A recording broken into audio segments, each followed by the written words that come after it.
Hello, everybody. Welcome to our 5-minute daily devotional for today. This is a series of short videos sharing some thoughts on a passage mula sa ating Moravian daily text readings. And we are starting a new book, the first letter of Peter, 1 Peter, with a passage taken from 1 Peter chapter 1, verses 1 to 12.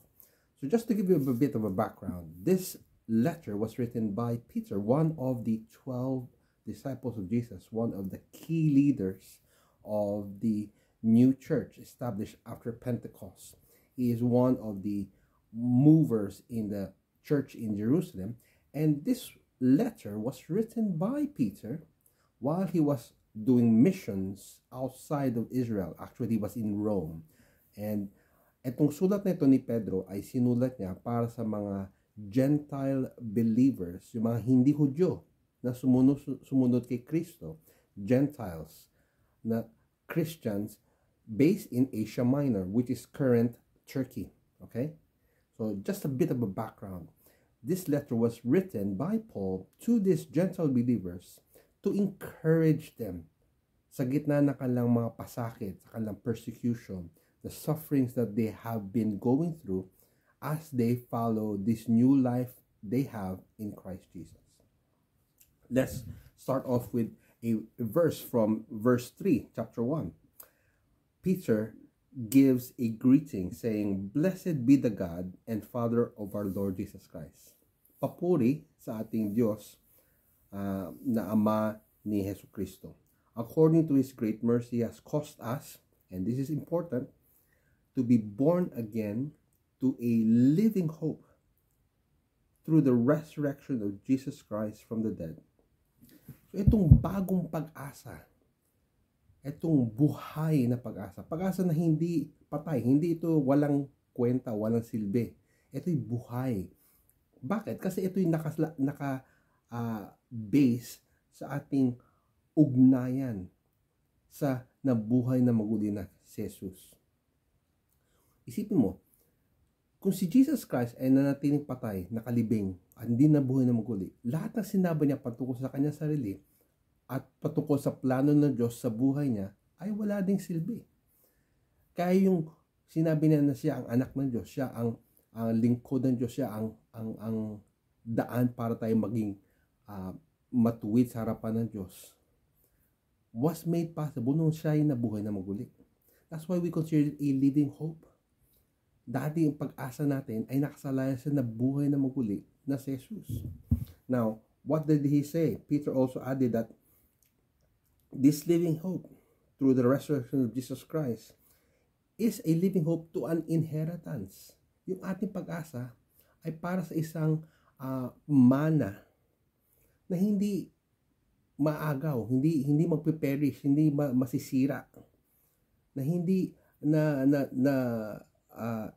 defiled, hindi nadudumihan, hindi kukupas, unfading, kept in heaven for you. Ito isang bagay na ating mamanahin na nakalaan sa atin sa langit. So kung nasa langit, hindi ito maagaw ng mga sinuman dito sa lupa.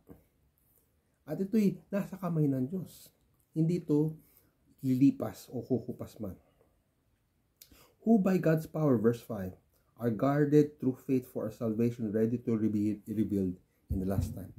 Itong pag-asa natin na manahin itong bagay na ito na nakalaan sa atin sa langit ay nakahanda na. Okay? Nakahanda na. At binabantayan through faith up until the last day. Okay. What else did this say? Verse 6. In this, yamang alam natin na meron tayong ganong klaseng pag-asa kay Kristo. Rejoice. Though now, for a little while, if necessary, you have been grieved by various trials. Ay, sandali lang.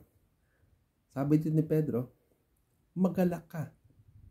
Papurihan mo ang Diyos.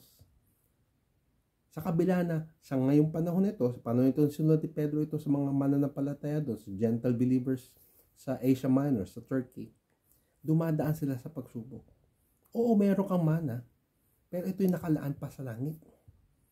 Ngayon, tiisin mo muna itong paghihirap na itong dinadaanan mo. Okay? so that the tested genuineness of your faith, more precious than gold that perishes through its though it tested by fire, may be found to result in praise and glory and honor at the revelation of Jesus Christ. Ano ibig sabihin dito? Ibig lang sabihin ni Pedro dito, na itong pagsubok na dinadaanan natin ay dumadalisay sa ating panampalataya. Purifies the faith that we have in Christ, allowing us to be able to give praise and glory and honor to Jesus Christ. Yung pananampalataya natin na nagbibigay sa atin ng karapatan na angkinin yung inheritance in Christ ay dinadalisay sa pamamagitan ng mga pagsubok. So wag nating maliitin o masamain yung mga pagsubok na dumadaan sa atin ayon sa ating pananampalataya. Kung tayo dumadaan sa paghihirap o pasakit dahil tayo sumusunod kay Kristo, yan ay tutumbasan ng Diyos ng gantimpala na nakalaan para sa iyo at para sa atin kung tayo magpapatuloy. So tuloy lang kapatid, let us not give up. Let us trust God that He will see us through these trials and difficulties in this life. May God bless you as you live out and follow God's word.